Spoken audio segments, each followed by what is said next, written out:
Hello everyone, in today's video I'll show you on how you can link Apex Legends account Xbox to your computer or PC. So basically the first thing that you want to do is to head over to your browser, and from here you then want to search for EA games.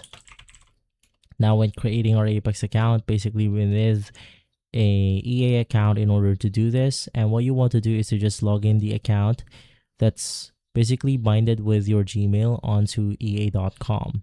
From here, click account setting, and then we have to click on the connected accounts, and basically here we have it.